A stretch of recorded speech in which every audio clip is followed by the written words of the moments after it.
So, what is culture in your opinion?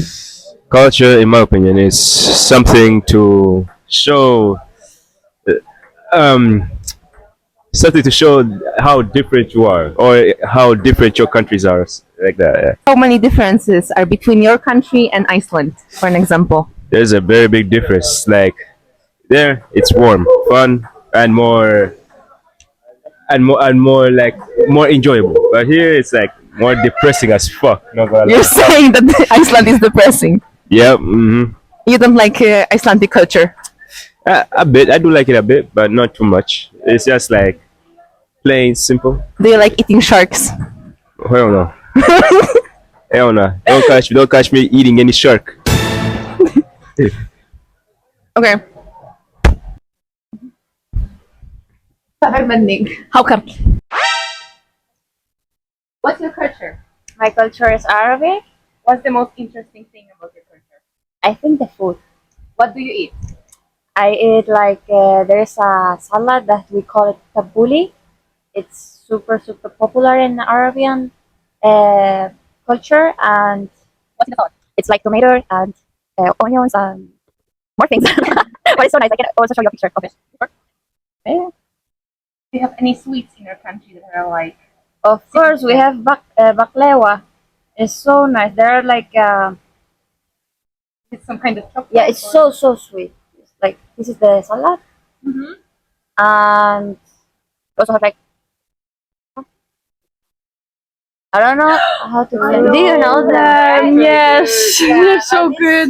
It's super sweet. You only can like eat once. Mm-hmm. Yeah.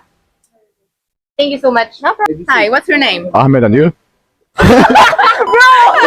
Interview.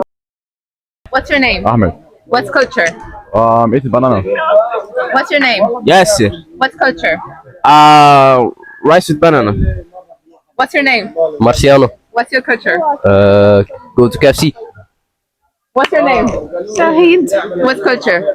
like traditions in different countries. Thank you. What's your name? Malak What's culture? beliefs and traditions in different ethnicities.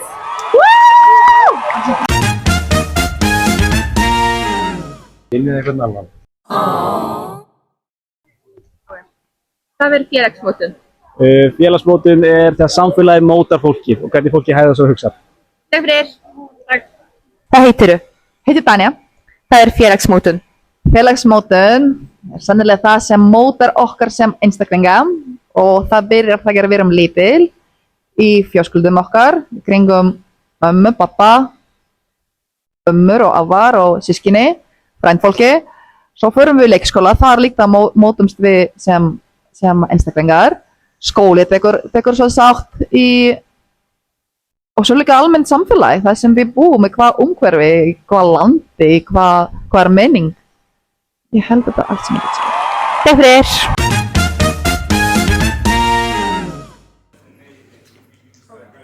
Menningakemi er hópur fólks innan stærri samfélag þar sem hver einstaklingur hefur sín gildi og lífstíl. Hann birtist oft í tónlist, klæðaburði og áhugamál, til dæmis hiphop.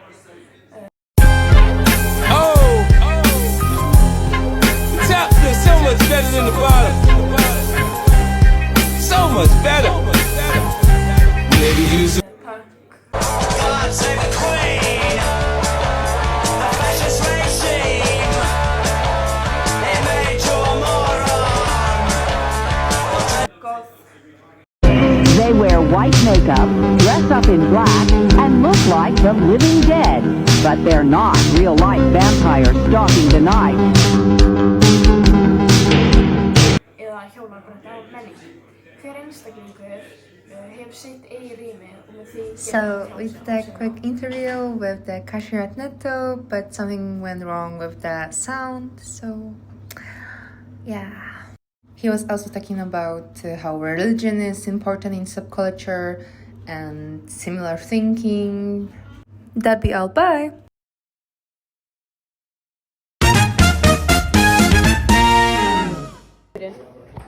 Óformleg viðmið eru óskrifaðar reglur sem gilda í samfélaginu, í vinahópum eða í fjölskyldum. Þau segja okkur hvernig við eigum að hegða okkur til að vera talin eðlileg eða passa inn, án þess að það sé sérstaklega skrifað í lög eða reglugerðir. Nokkur dæmi óformleg viðmið eru að heilsa þegar maður mætir kunningja, að klappa eftir tónleika, að tala ekki upphátt í bókasafni, að biðja leyfi áður en maður tekur eitthvað sem tilheyrir öðrum.